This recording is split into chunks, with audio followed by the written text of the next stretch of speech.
आज हम सत्याग्रह जो विचारधारा है उसके बारे में कुछ बातें करेंगे। हर जगह गांधी जी ने सत्याग्रह आयोजित किया, उसके थ्रू बहुत लोगों को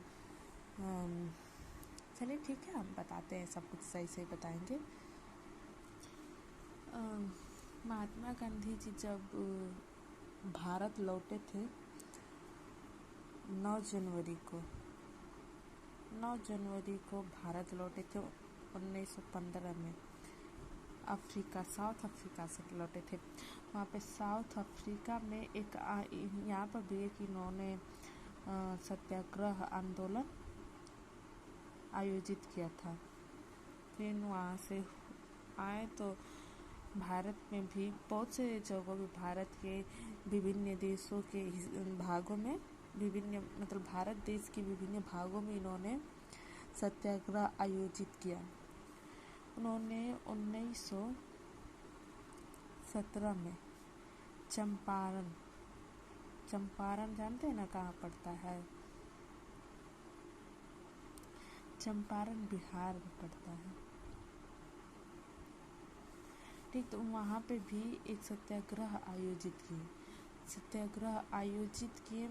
वो भी किसके विरुद्ध आयोजित किए? उस समय तो अंग्रेजों का शासन था, तो जाहिर सी बात है कि अंग्रेजों के ही विरुद्ध ये सत्याग्रह था। यहाँ पे चंपारण में क्या था ना कि जो किसान थे, फार्मर्स थे, वो खेती करते थे अपना, लेकिन ब्रिटिशों का कहना था कि वे नील की खेती करें, और जब वो नील की खेती करते थे तो महंगा भी पड़ता था। ऊपर से नील की खेती जो कि अलग से फिर खेती करने के लिए था, तो इसकी फर्टिलिटी, मिट्टी की फर्टिलिटी थी, सब वो ख़त्म होती थी, और ये महंगा पड़ता था ज़्यादा, वो अफोर्ड नहीं कर पाते थे। इसलिए उन्होंने अच्छा नहीं इन लोगों को लगा, किसानों को अपना ये जो रेवेन्यू लगता था, राजस्व ना, वो भी नहीं चुका पाते थे। इसके विरुद्ध 1917 में चंपारण में सत्याग्रह महात्मा जी ने आयोजित किया। फिर 1917 में ही खेड़ा एक गांव था, आज पता नहीं क्या हो गया, खेड़ा गांव था गुजरात में, वहाँ पे भी एक सत्याग्रह आंदोलन किए। वहाँ पे भी मजदूरों के ही खिलाफ था, मजदूरों के ही ओथे में था। और फिर उसके बाद 1918 में, बार क्या मुझसे लिखा जा रहा है, सॉरी इसके लिए। 1918 में यहाँ पे गुजरात में जो वर्कर्स थे, जो काटन मिल के वर्कर्स, उनके बीच में सत्याग्रह एक आयोजित किया गया।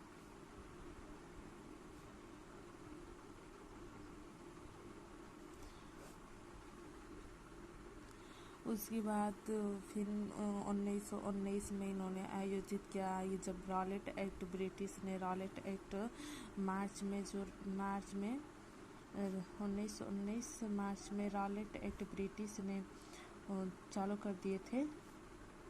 लागू कर दिए थे। उसके विरुद्ध इन्होंने सत्याग्रह